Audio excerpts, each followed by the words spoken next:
प्राचीन भारत में जीवन और कर्म। बुद्ध के समय से पहले का वृत्तांत हमें जातक कथाओं में मिलता है। इन जातक कथाओं का वर्तमान रूप बुद्ध के कुछ समय बाद का है। जातक कथाओं में उस समय का वर्णन है जब भारत की दो प्रधान जातियों द्रविड़ों और आर्यों का अंतिम रूप से मेल हो रहा था। ये दोनों जातियों के नाम हैं, द्रविड़ और आर्य।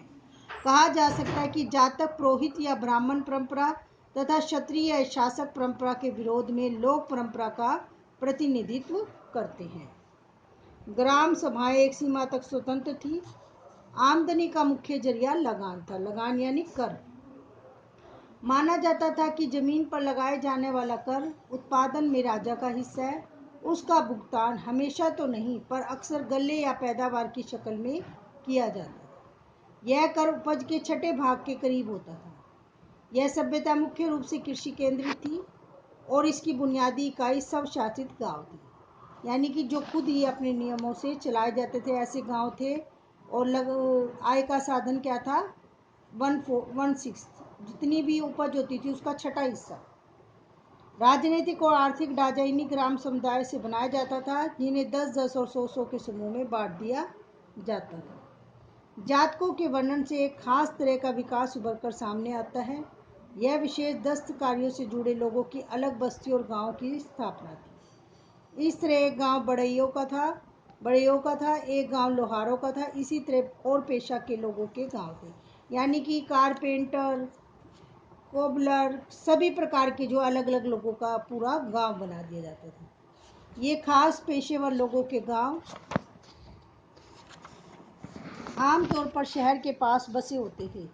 शहर में उनके विशेष उत्पादनों की खपत हो जाती थी, यानी कि मांग होती थी, और बदले में उन्हें जिंदगी की दूसरी चीज़ों को, ज़रूरतों को पूरा करने का सामान मिल जाता था।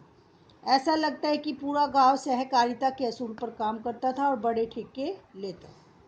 शायद इस तरह अलहदा रहने और संगठित होने से जाति प्रथा का विकास और विस्तार हुआ, यानी एक ही टाइप के लोग एक जगह रहते थे। जातकों में सौदागरों की समुद्री यात्राओं के हवाले भरे हुए थे। हवाले यानी उदाहरण। सूखे रास्तों से रेगिस्तान को पार करके भड़ोच स्थान का नाम है के पश्चिमी बंदरगाह और उत्तर में गांधार मध्य एशिया तक कारवां जाया करते थे। कारवां यानी बहुत सारे लोगों का समूह। भड़ोच से जहाज बेबीलोन के लिए फारस की खाड़ी को जाया करते थे। नदियों के रास्ते बहुत यातायात होता था।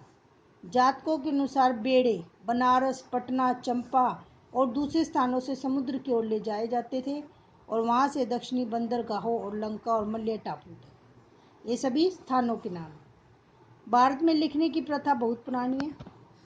पाषाण युग यानी पत्थर के युग में मिट्टी के पुराने बर्तनों पर ब्राह्मी, ये लिपि का नाम है, ब्राह्मी लिपि के अक्षर मिले हैं। मोहनजोदड़ो में मिले शिलालेखों जिन पत्थरों के ऊपर जो लिखा जाता है उनको कहते हैं शिलालेख, को अब तक पूरा नहीं पढ़ा जा सका है। वे ब्राह्मी लेख जो पूरे भारत में मिले हैं निश्चित रूप से उन मूल लिपि में है जिसमें भारत में देवनागरी और अन्य लिपियों का विकास हुआ है। अशोक के कुछ लेख ब्राह्मी लिपि में है। उत्तर पश्चिम में मिलने वाले कुछ अन्य लेख खरोष्टी लिपि में है। ये लिपियों के नाम है। ईसा पूर्व 6वीं या 7वीं शताब्दी में पाणिनि ने संस्कृत भाषा में अपने प्रसिद्ध व्याकरण की रचना की। पाणिनि ने संस्कृत भाषा के प्रसिद्ध व्याकरण की रचना की। उन्होंने अपने से पहले के व्याकरणों का उल्लेख किया है। उनके समय तक संस्कृत का रूप स्थिर हो चुका था और वह एक निरंतर विकासशील साहित्य की भाषा बन चुकी थी। पाणिनि आज भी संस्कृत पर आधिकारिक प्रमाण माना जाता है। हालांकि बाद के व्याकरणों ने उसमें कुछ अंश जोड़ा है और उसकी व्याख्या भी की है।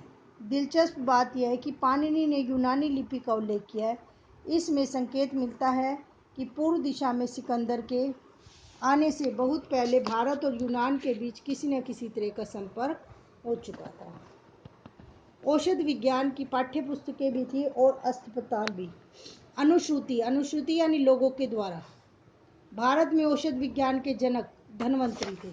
जनक माने पिता, यानी कि धन्वंतरी ही थे जिन्होंने औषध विज्ञान का विकास किया। किंतु सबसे पुरानी पाठ्य पुस्तकें ईस्वी सन की शुरू की सदियों में लिखी गई। इनमें औषधि प्रचरक की पुस्तकें और शल्य चिकित्सा पर सुश्रुत। शल्य चिकित्सा यानी ऑपरेशन करना।